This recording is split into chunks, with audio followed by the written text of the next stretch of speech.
Vi skal forklare om den angelsaksiske velfærdsmodel. Den der velfærdsmodel er en måde at styre samfundet på, hvor staten giver mindre støtte til borgerne. Folk skal ofte selv betale for sundhed og uddannelse. Modellen fokuserer på frihed og mindre statslig indblanding. Så har vi sådan 3 fordele og 3 ulemper.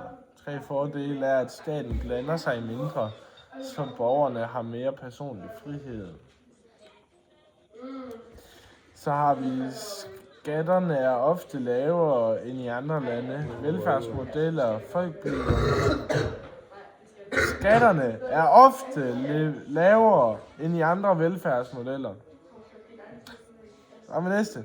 Folk bliver motiveret til selv at tage ansvar for arbejde og økonomi.